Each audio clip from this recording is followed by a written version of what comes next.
നമസ്കാരം. 37 സീറ്റുകളുമായി ഉത്തർപ്രദേശിന്റെ മണ്ണിൽ നിന്നും അഖിലേഷ് യാദവിന്റെ സ്വന്തം സമാജ്വാദി പാർട്ടി, വങ്കനാട്ടിൽ നിന്നും 29 സീറ്റുകളുമായി ദീദിയുടെ മമതാ ബാനർജിയുടെ സ്വന്തം തൃണമൂൽ കോൺഗ്രസ്, ദ്രാവിഡ മണ്ണിൽ നിന്നും 22 സീറ്റുകൾ എന്ന അഭിമാന നേട്ടവുമായി സ്റ്റാലിന്റെ DMK. ഇവരൊന്നുമില്ല എന്നുണ്ടെങ്കിൽ ഇന്ത്യ മുന്നണിക്കോ കോൺഗ്രസിന്റെ 99 സീറ്റുകൾക്കോ ദേശീയ രാഷ്ട്രീയത്തിൽ പ്രത്യേകിച്ച് വിലയൊന്നും ഉണ്ടാകില്ല. ഒന്നിച്ചു നിന്നാൽ മാത്രം ശക്തരാകുന്ന ഇവർക്കിടയിൽ ഭിന്നിപ്പുണ്ടായാൽ എങ്ങനെ ഇരിക്കും എന്ന് ചിന്തിച്ചിട്ടുണ്ടോ? ഇന്ത്യ മുന്നണിയുടെ തകർച്ചയിലേക്ക് മാത്രമേ അത് നയിക്കുകയുള്ളൂ. ഏച്ചുകെട്ടി മുഴച്ചിരിക്കുന്ന ഈ പാർട്ടികൾക്കിടയിൽ ഇപ്പോഴിതാ ഭിന്നത മറ നീക്കി പുറത്തു വന്നുകൊണ്ടിരിക്കുകയാണ്. വിഷയം മറ്റൊന്നുമല്ല, ഡെപ്യൂട്ടി സ്പീക്കർ പദവി തന്നെയാണ്. NDAയിലെ സഖ്യകക്ഷികളായ ചന്ദ്രബാബു നായിഡുവിന്റെ TDPയും നിതീഷ് കുമാറിന്റെ JDUവും ഒക്കെ വേണ്ട എന്ന് പറഞ്ഞ ഈ പദവിക്ക് വേണ്ടി കടിപിടി കൂടുകയാണ് ഇന്ത്യ മുന്നണിയിലെ സമാജ്വാദി പാർട്ടിയും തൃണമൂൽ കോൺഗ്രസും DMKയും. ഡെപ്യൂട്ടി സ്പീക്കർ പദവി ഇത്തവണയും ഒഴിച്ചിടണോ അതോ പ്രതിപക്ഷത്തിന്റെ ആവശ്യത്തിന് വഴങ്ങണോ എന്നതാണ് BJPയിലെ ആലോചന. ഇങ്ങനെ ഒരു ആലോചന ഒരു വശത്ത് നടന്നുകൊണ്ടിരിക്കുമ്പോൾ മറുവശത്ത് സഖ്യകക്ഷികൾ തമ്മിലുള്ള കടിപിടിയാണ് ഇന്ത്യ മുന്നണിക്ക് തലവേദനയാകുന്നത്. ഡെപ്യൂട്ടി സ്പീക്കർ പദവി ഒഴിച്ചിടേണ്ട എന്നാണ് തീരുമാനമെങ്കിൽ അത് BJP കൈവശം വെക്കില്ല എന്ന് തീർത്ത് പറയാനാകില്ല എന്ന് തന്നെയാണ് BJPയുമായി അടുത്ത വൃത്തങ്ങൾ നൽകുന്ന സൂചന. എന്നാൽ പ്രതിപക്ഷത്തിന് ഈ സീറ്റ് നൽകണം എന്നുള്ള വാദവും വളരെ ശക്തമാണ്. സഭാ നടത്തിപ്പിൽ പ്രതിപക്ഷ പ്രതിനിധിയെ പങ്കാളിയാക്കുന്നതിന്റെ വരും വരായികകളെ കുറിച്ച് BJPക്ക് സമയമെടുത്ത് തന്നെ ചിന്തിക്കേണ്ടതുണ്ട്. അത്തരം ചർച്ചകൾ തന്നെയാണ് ഇപ്പോൾ പ്രധാനമന്ത്രി നരേന്ദ്രമോദിയുടെയും ആഭ്യന്തരമന്ത്രി അമിത്ഷായുടെയും ഒക്കെ നേതൃത്വത്തിൽ പുരോഗമിച്ചുകൊണ്ടിരിക്കുന്നത്. പ്രതിപക്ഷത്തിന് ഈ ഡെപ്യൂട്ടി സ്പീക്കർ പദവി ലഭിക്കുന്നു എങ്കിൽ തങ്ങളെ പരിഗണിക്കണം എന്നാണ് തൃണമൂൽ കോൺഗ്രസ് ആദ്യമേ തന്നെ വ്യക്തമാക്കിയിരിക്കുന്നത്. നമുക്കറിയാം, സ്പീക്കർ തെരഞ്ഞെടുപ്പിൽ ഉൾപ്പെടെ തൃണമൂൽ കോൺഗ്രസ് അവരുടെ അഭിപ്രായ ഭിന്നത തുറന്നു പറഞ്ഞുകൊണ്ട് രംഗത്തെത്തിയിരുന്നു. ഈ സ്പീക്കർ സ്ഥാനാർത്ഥിയായി കൊടിക്കുന്നിൽ സുരേഷിനെ കോൺഗ്രസ് നിർദ്ദേശിച്ചപ്പോൾ തങ്ങളുമായി കൂടി ആലോചിച്ചില്ല, ഇത് സഖ്യമര്യാദകൾക്ക് ചേർന്നതല്ല എന്ന് തുറന്നു പറയാനുള്ള ആർജവം തൃണമൂൽ കോൺഗ്രസ് കാണിച്ചിരുന്നു. അതിന് തൊട്ട് പിന്നാലെയാണ് ഈ ഡെപ്യൂട്ടി സ്പീക്കർ പദവിയെക്കുറിച്ചുള്ള പ്രാരംഭഘട്ട ചർച്ചകൾ നടക്കുമ്പോൾ തന്നെ അതിൽ തങ്ങളെ പരിഗണിക്കണം എന്നുള്ള ആവശ്യം തൃണമൂൽ കോൺഗ്രസ് ഉന്നയിച്ചിരിക്കുന്നത്.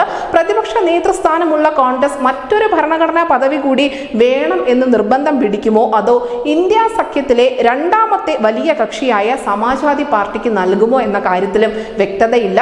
നമുക്കറിയാം, ഉത്തർപ്രദേശിൽ ഇന്ത്യ മുന്നണി നേട്ടമുണ്ടാക്കി എന്ന് പറയുമ്പോൾ അതിന്റെ മുഴുവൻ ക്രെഡിറ്റും നൽകേണ്ടത് അഖിലേഷ് യാദവിനും സമാജ്വാദി പാർട്ടിക്കും തന്നെയാണ്. പ്രചരണ സമയത്തുൾപ്പെടെ ഈ കോൺഗ്രസിന്റെ പ്രതിനിധി അല്ലെങ്കിൽ രാഹുൽ ഗാന്ധി അവിടെ പ്രചരണ രംഗത്ത് തന്നെ സജീവമായിരുന്നില്ല. റാലികളും അല്ലെങ്കിൽ അത്തരത്തിലുള്ള ജനസമ്പർക്ക പരിപാടികളുമായി കളം നിറഞ്ഞു നിന്ന് ഇന്ത്യ മുന്നണിയുടെ മുഴുവൻ ഭാരവും ചുമലിലേറ്റിയത് അഖിലേഷ് യാദവ് തന്നെയായിരുന്നു.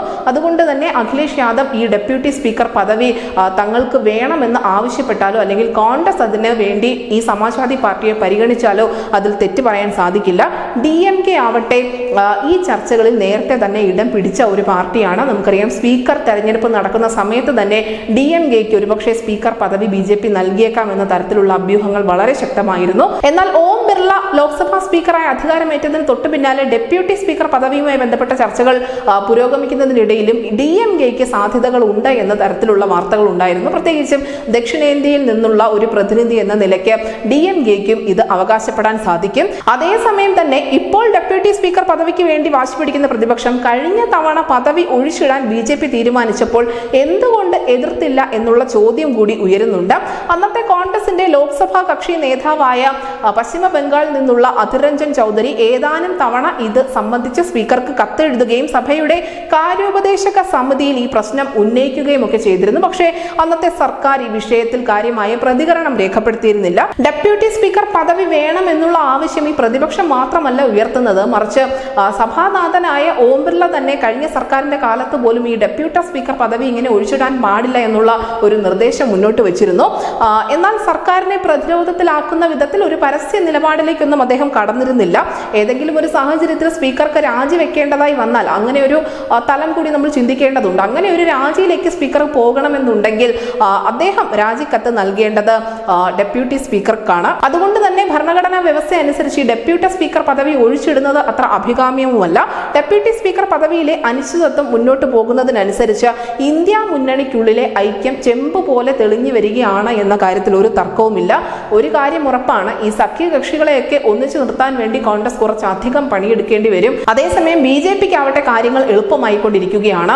NDA മുന്നണിയിലുള്ള TDPയും JDUവും ഒക്കെ മുൻപോട്ട് വന്നവർ സ്വമേധയാ പറഞ്ഞിരിക്കുന്നു തങ്ങൾക്ക് ഡെപ്യൂട്ടി സ്പീക്കർ പദവി വേണ്ട എന്ന്. അതുകൊണ്ട് തന്നെ BJP പ്രതിനിധി ഈ പദവിയിലേക്ക് എത്താനും അതല്ല എന്നുണ്ടെങ്കിൽ NDA മുന്നണിയിലെ തന്നെ മറ്റു കരുത്തരായ ചിരാഗ് പാസ്വാൻ ഉൾപ്പെടെയുള്ളവരുടെ പാർട്ടികളെ പരിഗണിക്കാനുമുള്ള സാധ്യതകളുണ്ട്. NDAയിൽ കാര്യങ്ങൾ കുറച്ചൊക്കെ സമാധാനപരമാണ്. അവിടെ വലിയ തർക്കങ്ങളൊന്നും നമുക്ക് കാണാൻ സാധിക്കില്ല. അതേസമയം ചർച്ചകൾ വളരെ വേഗത്തിൽ തന്നെ പുരോഗമിക്കുന്നുമുണ്ട് ഇന്ദ്രപ്രസ്ഥത്തിൽ. പക്ഷേ ഇന്ത്യ മുന്നണിക്കുള്ളിൽ അങ്ങനെയല്ല. കോൺഗ്രസിനെ പ്രതിരോധത്തിലാക്കിക്കൊണ്ടാണ് ഈ സമാജ്വാദി പാർട്ടിയും അതിനോടൊപ്പം തന്നെ തൃണമൂൽ കോൺഗ്രസും DMKയും ഒക്കെ മുന്നോട്ട് പോകുന്നത്. ഡെപ്യൂട്ടി സ്പീക്കർ പദവിയുടെ കാര്യത്തിൽ അടുത്തൊന്നും തീരുമാനമാകുന്നില്ല എങ്കിൽ തീർച്ചയായും ഇന്ത്യ മുന്നണി ഒരു പിളർപ്പിന്റെ വക്കിലേക്ക് എത്താനുള്ള സാധ്യതകൾ അധികമാണ് എന്ന് തന്നെയാണ് രാഷ്ട്രീയ നിരീക്ഷകരെ വിലയിരുത്തുന്നത്.